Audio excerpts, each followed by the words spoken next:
హాయర్స్ ఒక power channel ప్రస్తుతం మనతో పాటు దామ బాలాజీ గారు సీనియర్ జర్నలిస్ట్ ఉన్నారు. వాటితో ఒకసారి మాట్లాడదాం. సార్ నమస్కారం సార్.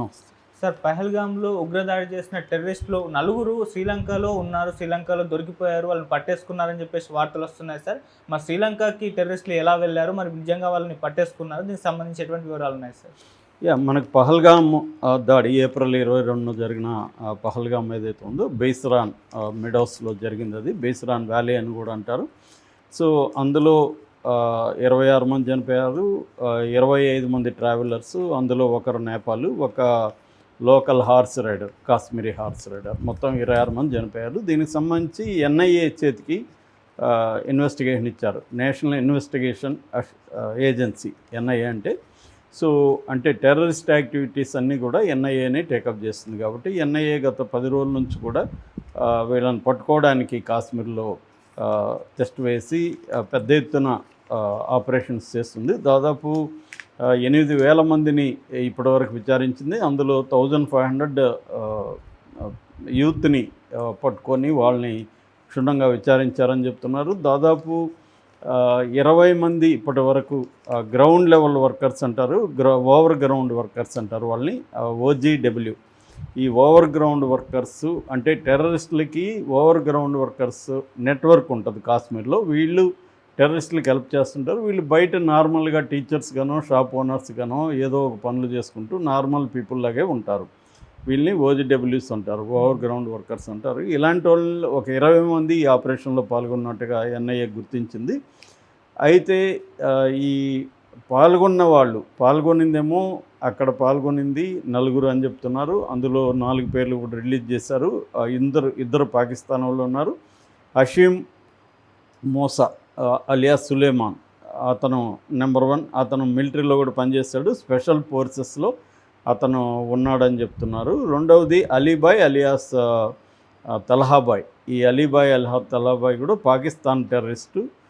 వీళ్ళు కాకుండా కాశ్మీర్ టెర్రరిస్టులు, కాశ్మీర్లో ఉంటున్న టెర్రరిస్టులు ఎవరు అంటే అదిల్ తోకర్ అండ్ ఆసిఫ్ ఫౌజీ, వీళ్ళిద్దరు. ఈ 4 పేర్లు కూడా అనౌన్స్ చేశారు. వీళ్ళు కాకుండా వీళ్ళకి వెనుక తట్టుగా బ్యాకప్గా ఇంకొక 3 ఉన్నారు. మొత్తం 7 మంది గ్రూపు దీన్ని అటాక్ చేశారు. ఆల్రెడీ 4 ఏరియాలని వాళ్ళు ఐడెంటిఫై చేసి 4ని రెక్కీ చేశారు. అందులో ఇది బెటర్గా ఉందని వాళ్ళు అనుకున్నారు. ఎందుకంటే పహల్గామ్ నుంచి ఇది 5 కిలోమీటర్ల దూరంలో ఉంటుంది. పహల్గామ్ నుంచి ఏ రకమైన రోడ్డు మార్గం కానీ ఇంకోటి కానీ లేదు. కేవలం నడిచి రావాలి, లేదా పోనీ అనే పొట్టి గుర్రాల మీద ఎక్కి రావాలి.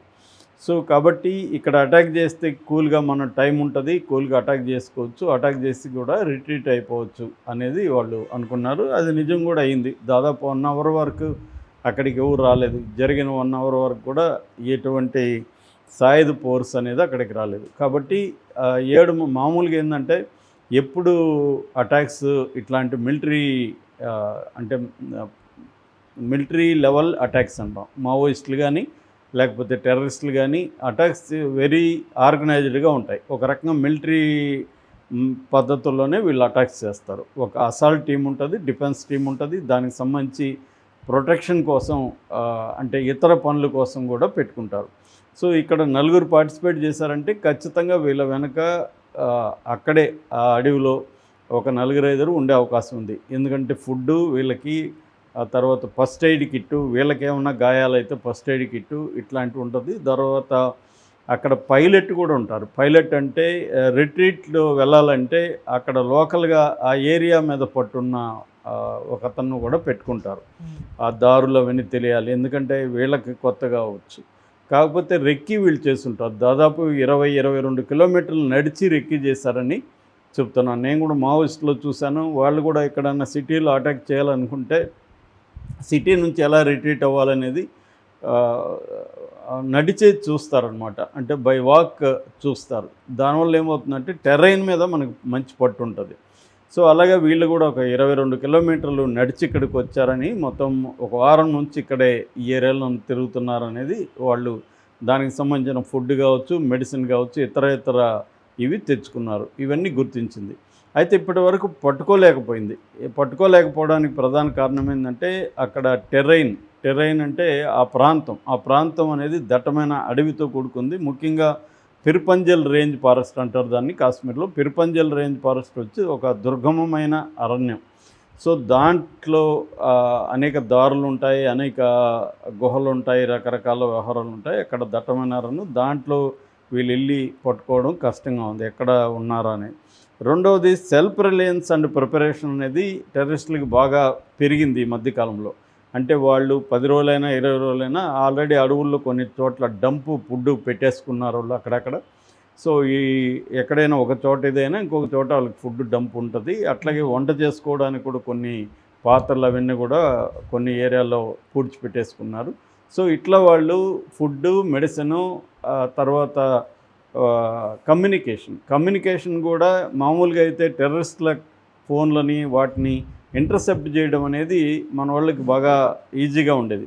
కానీ ఇప్పుడు ఏమయ్యారు టెర్రరిస్టులు అంటే, చైనా నుంచి శాటిలైట్ ఫోన్ టెక్నాలజీ తీసుకొచ్చి అవి ఎన్క్రిప్టెడ్ మెసేజెస్ ఉంటాయి, దాన్ని ఇంటర్సెప్ట్ చేసే మెకానిజం మన ఇండియన్ ఆర్మీకి కావచ్చు, ఇండియన్ ఇంటెలిజెన్స్ ఏజెన్సీకి లేదు. అందువల్ల కూడా వీళ్ళని పట్టుకోవడం కష్టమవుతుంది. నాలుగవది లోకల్ సపోర్ట్. ఎప్పుడైనా కూడా టెర్రరిస్టులకైనా మావోయిస్టులకైనా ప్రజల సపోర్ట్ లేకపోతే వాళ్ళు సర్వైవ్ కాలేరు. ఖచ్చితంగా ప్రజల సపోర్ట్ ఉంటుంది. కాశ్మీర్లో కూడా అనేక మంది యాంటీ ఇండియన్ సెంటిమెంట్ ఉన్న పీపుల్ ఉంటారు. వాళ్ళు ఇలాంటి వాళ్ళకి హెల్ప్ చేయడానికి రెడీగా ఉంటారు. సో అందువల్ల వీళ్ళు జనంలో కలిసిపోయే అవకాశం ఉంది. చాలాసార్లు మావోయిస్టులు ఏం చేస్తారంటే, ముందే ఒక అటాక్ చేయాలనుకో, ఒక 2-3 చోట్ల చిన్న చిన్న సింగిల్ బెడ్రూములు కానీ, లేకపోతే బ్యాచులర్స్ వరుసగా ఉన్న చోట రూములు కానీ, లేకపోతే పీజీ హాస్టల్ లాంటివి రూములు కానీ తీసుకునేస్తారు. సో హత్య చేసి వాళ్ళు కూల్గా అక్కడ ఉంటారు. అక్కడ ఫుడ్ అన్నీ ఉంటుంది, టీవీ చూసుకుంటాను, ఇంకోటి కూల్గా ఉంటారు. వీళ్ళేమో రూట్లన్నీ ఎదుగుతుంటారు, రైల్వే స్టేషన్లు, బస్ స్టాండ్లు అన్నీ. వీళ్ళేమో నగరం నడిబొడ్డులోనే చిన్న స్లమ్ ఏరియాలోనో లేకపోతే ఎక్కడో చోట ఉంటారు. సో అది ఎట్లా కనిపెడతారు? అలాగా ఈ టెర్రరిస్టులు కూడా ముందే ఇవన్నీ ప్లాన్ చేసుకొని ఉండే అవకాశం కూడా ఉంది. అప్పుడు వాళ్ళని కనిపెట్టే అవకాశం కూడా లేదు. సో అదొక ఇది. రెండవది ఏంటంటే, మన ఇంటెలిజెన్స్ వ్యవస్థ టెర్రరిస్ట్ వ్యవస్థను డామినేట్ చేసే విధంగా అప్డేట్ కావట్లేదన్న విమర్శ కూడా ఉంది. ఏదేమైనా ఈ అనేక కారణాల వల్ల వాళ్ళని ఇప్పుడు పట్టుకోవట్లేదు. నిన్నక వార్త వైరల్ అయింది. అదేంటంటే, చెన్నై నుంచి బండారు నాయక ఎయిర్పోర్ట్కి వెళ్ళే ఒక ఫ్లైట్ UL 122, ఇది శ్రీలంకన్ ఎయిర్వేస్ ఫ్లైట్. ఈ ఫ్లైట్లో ఒక 6 మంది ఈ టెర్రరిస్టులు ఇక్కడ నుంచి చెన్నైకి వెళ్ళి చెన్నై నుంచి ఫ్లైట్ ఎక్కారనే వార్త వైరల్ అవుతుంది. ఈ న్యూస్ NIAకి లీక్ అయిందని NIA శ్రీలంకన్ అథారిటీస్ని అలర్ట్ చేశారు. దాంతో వాళ్ళు కొలంబోలో ఈ ఫ్లైట్ని ఆపేశారు. కొలంబోలో ఆపేసి మొత్తం క్షుణ్ణంగా ఎవరి ప్రయాణికుడిని క్షుణ్ణంగా చెక్ చేశారని చెప్తున్నారు. ఆ చెక్ చేసినప్పుడు అనుమానితులుగా ఒక 6 మంది అయితే దొరికారు. 6 మందిని హెల్డప్ చేశారు. 6 మందిని హెల్డప్ చేసి NIA వాళ్ళని పిలిపించారని చెప్తున్నారు. NIA వాళ్ళు కొలంబో వెళ్ళి ఈ 6 మందిని వాళ్ళ వివరాలు మొత్తం డీటెయిల్గా కనుక్కోవడం, వాళ్ళ అడ్రస్సులు ఏంటి, అక్కడ అడ్రస్సుల దగ్గరికి పోలీసులను పంపించి వీళ్ళు చెప్పింది నిజమా కదా చెక్ చేసుకోవడం, ఇవన్నీ చేస్తున్నారని చెప్తున్నారు. అయితే ఇది నికరంగా టెర్రరిస్టులైనా లేకపోతే టెర్రరిస్టులకి హెల్ప్ చేసిన వాళ్ళ, వీళ్ళు ఎవరు, లేదంటే ఫాల్స్ అలారం అంటారు. ఒక్కొక్కసారి ఏంటంటే రాంగ్ ఇన్ఫర్మేషన్లు కూడా ఇట్లాంటి దాంట్లో వస్తుంటాయి.